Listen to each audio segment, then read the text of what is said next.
रहीम। आहिर ज़राअतनामा के प्लेटफॉर्म से मैं एहतिशाम उल हक आहिर। आज का जो हमारा टॉपिक ऑफ डिस्कशन है वो है wheat crisis in Pakistan. Pakistan में गंदम का बहरान।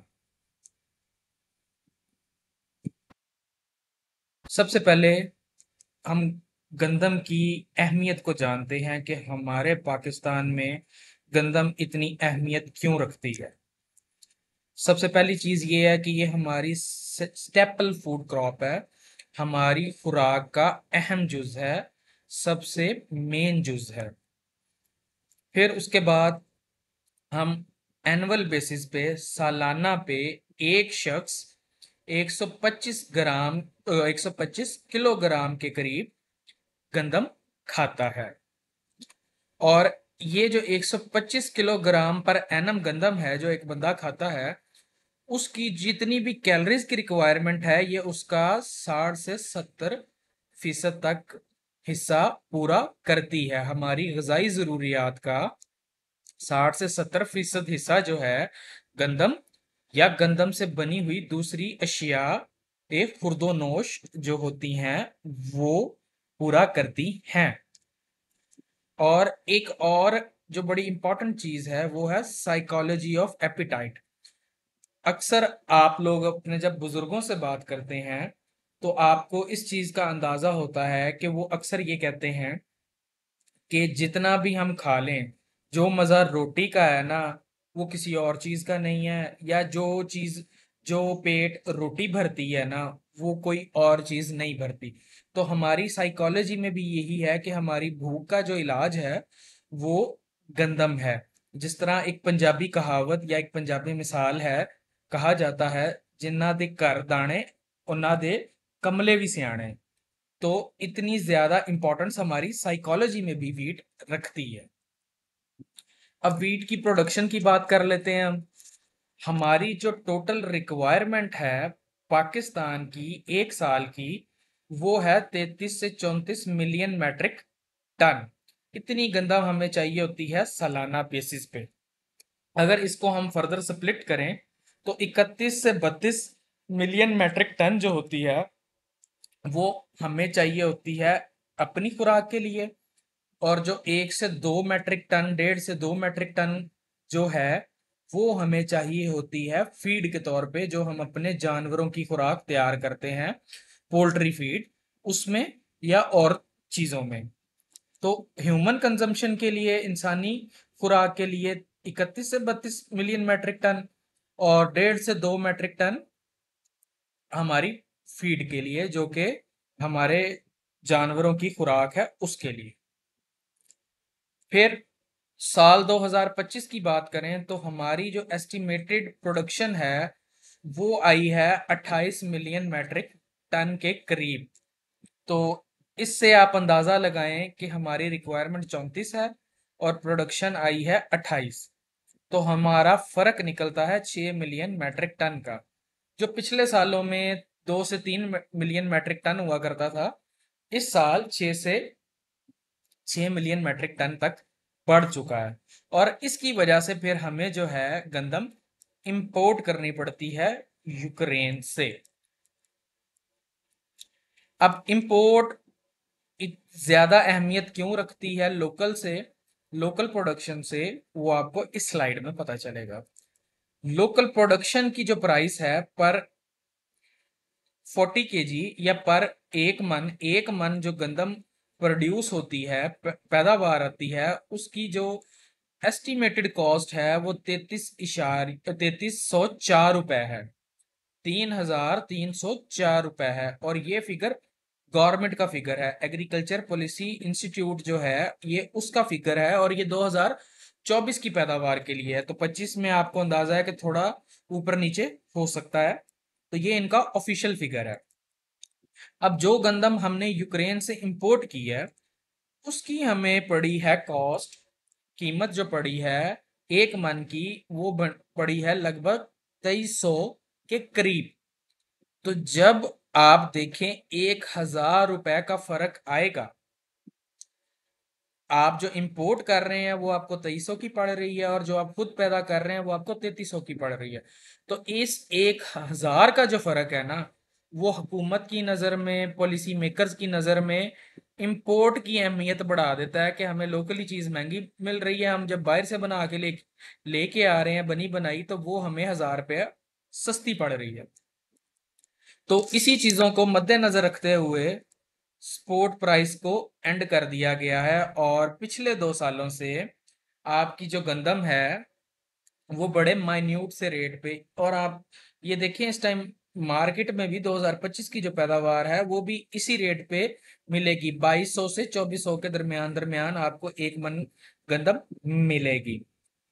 तो इन सारी रीजंस की बेस के ऊपर जो है वो इंपोर्ट जो है वो ज्यादा अहमियत ले जाती है, और इंपोर्ट की वजह से जो हमें सबसे बड़ा चैलेंज है ना वो है हमारे फूड सिक्योरिटी का।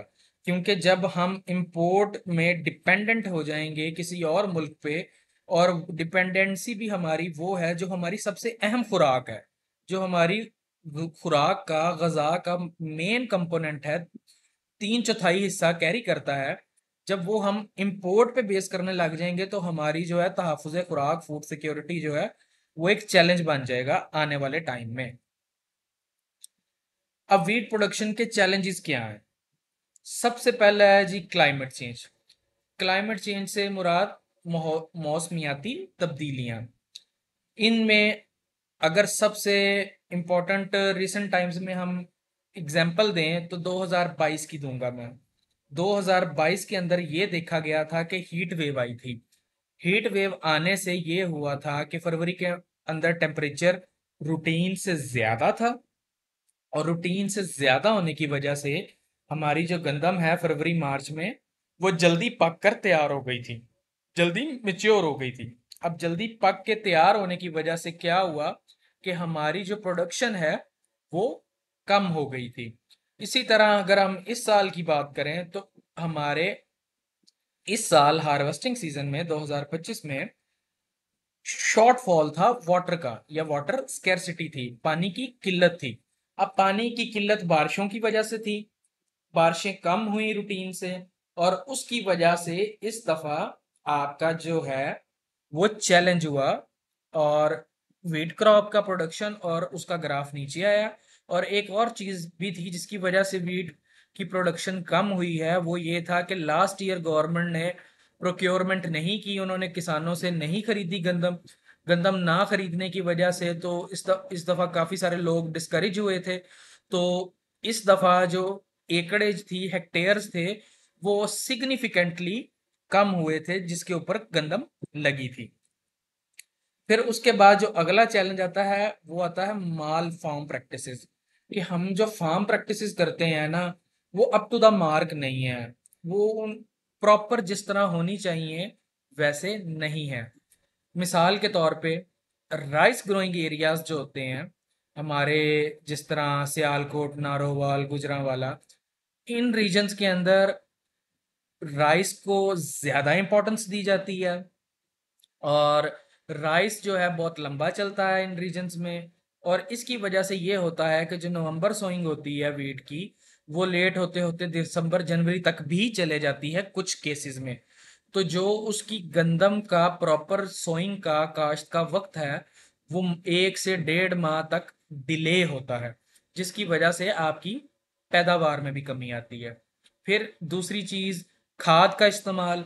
खाद का सही वक्त पे इस्तेमाल और सही मिकदार में इस्तेमाल बहुत ज़रूरी है। फिर उसके बाद जड़ी बूटियों को तलफ करना ये बड़ा अहम है, और वक्त पे तलफ करना, बेवक्त का तलफ करना जो है आपकी फसल की पैदावार को नुकसान पहुंचाता है। और इसी तरह आबपाशी या इरिगेशन जो है वो प्रॉपर टाइम पे होनी चाहिए, तभी आपको अच्छी पैदावार मिलेगी। ये सारी माल फार्म प्रैक्टिसेस हैं जिनकी वजह से हमारी पैदावार कम आती है। और इसमें एक चीज और भी है कि जो हम बीज इस्तेमाल करते हैं वो अपना फार्म सेव्ड सीड इस्तेमाल करते हैं। हम सर्टिफाइड, तस्दीक शुदा बीज जो है एक इदारा है federal seed certification registration department, उसकी तरफ से जो टैग लगे हुए थैले होते हैं वो बीज इस्तेमाल नहीं करते, हम अपनी फार्म प्रोड्यूस इस्तेमाल करते हैं। फार्म प्रोड्यूस में वीड मिक्सिंग भी हो सकती है, किसी और चीज की मिक्सिंग भी हो सकती है, जो कल को हमारी फसल के अंदर नेगेटिव इम्पैक्ट रखेगी। और आखिर पे हमारे पास आती हैं गवर्नमेंट पॉलिसीज। अगर गवर्नमेंट पॉलिसीज में सबसे रिसेंट एग्जांपल की बात करें तो सीएम पंजाब की तरफ से एक प्रोग्राम इनिशिएट किया गया है जिन्होंने गंदम की काश्त की थी उन किसानों के लिए। अब 5 एकड़ तक का किसान जिसके पास 5 एकड़ हैं, मैक्सिमम 5 एकड़ तक के किसान को हर एकड़ 1 एकड़ पे 5,000 रुपए की सब्सिडी दी गई है। अगर आप इस पॉलिसी को देखें तो 5,000 बहुत ही इनसफिशिएंट अमाउंट है। ये ऐसी कीमत है जिसको आप अदा करें या ना करें वो एक ही बात है, क्योंकि जो किसान का नुकसान हुआ है वो इस 5,000 में कतन कवर नहीं हो सकता, बंदा सोच भी नहीं सकता। इसलिए गवर्नमेंट की जो पॉलिसीज हैं उनको भी इम्प्रूवमेंट की जरूरत है। अब सबसे पहले प्रॉब्लम पे आते हैं हम। प्रॉब्लम है जी हमारे पास सबसे पहला क्लाइमेट चेंज। क्लाइमेट चेंज को हमने डिस्कस कर लिया। इसमें बेमौसमी बारिशें या पानी की किल्लत हो जाना, बारिशों की किल्लत हो जाना, टेम्परेचर का बहुत ज़्यादा बढ़ जाना या बहुत ज़्यादा दर्जा हरारत का कम हो जाना, ये सारी चीज़ें क्लाइमेट चेंज से जुड़ी हुई हैं। अब इनका सोल्यूशन क्या है? सोल्यूशन में सबसे पहली चीज़ तो ये है कि आप इस तरह की फसलों की फसलात की इकसाम तैयार करें जो मौसमियाती तब्दीली को बर्दाश्त करने की सलाहियत रखती हूँ। मिसाल के तौर पे जिस तरह मैंने 2022 की मिसाल दी कि उस टाइम पे गंदम में टेम्परेचर बहुत ज्यादा हो गया था, तो टेम्परेचर बहुत ज्यादा होने की वजह से आपकी पैदावार कम हो गई, आपकी फसलें जल्दी मिच्योर हो गई थी, जल्दी वो हार्वेस्टिंग की तरफ चले गई। तो इस अगर वहां पे आपने 2022 में इस तरह की किस्म तैयार की होती जिसके अंदर गर्मी बर्दाश्त करने की सलाहियत होती तो वो इतनी जल्दी ना पकती, वो उस हीट वेव को बर्दाश्त करती, और बर्दाश्त करने के बाद जो उसकी प्रॉपर प्रोडक्शन है, जो उसका प्रॉपर साइकिल है मेच्योरिटी का, उसको पूरा करती, और पूरा करने के बाद जो उसका पोटेंशियल है पैदावार देने का वो अपना पूरा पोटेंशियल सलाहियत देती। तो इसी तरह हमें ड्राउट से, पानी की किल्लत से निपटने के लिए भी फसलात की इकसाम को तैयार करना होगा। फिर आता है क्लाइमेट स्मार्ट एग्रीकल्चर। इसमें बहुत सारे कंसेप्ट चलते हैं। रीजनरेटिव एग्रीकल्चर, रीजनरेटिव एग्रीकल्चर है, फिर उसके बाद कंजर्वेटिव एग्रीकल्चर है, एग्रो फॉरेस्ट्री है, इंटीग्रेटेड एग्रीकल्चर है। बहुत सारे कंसेप्ट चलते हैं, तो हमें वक्त के साथ साथ क्लाइमेट स्मार्ट एग्रीकल्चर के जितने भी कंसेप्ट्स हैं उनको भी अपने सिस्टम के अकॉर्डिंग अडॉप्ट करना होगा। फिर हमारा अगला मसला आता है माल फार्म प्रैक्टिसेस का, जो मैंने आपको बता दिया। इसका सोल्यूशन ये है कि आप अपने काश्त के जो प्रॉपर स्केड्यूल्स हैं उनको फॉलो करें, जो वक्त बताया गया है उसी पे आप काश्त करें, और सर्टिफाइड बीज इस्तेमाल करें। और उसकी तस्दीक शुदा होने की वजह बेसिकली उसका फ़ायदा ये होता है कि उसमें सिर्फ आपको गंदम का बीज मिलता है, मिक्सिंग उसमें ना होने के बराबर होती है। और इसी तरह बाकी जो वीडिंग है, फर्टिलाइजेशन है, खाद का इस्तेमाल है, इरिगेशन है, आपाशी है, इन सारी चीज़ों को मद्देनज़र रखा जाए।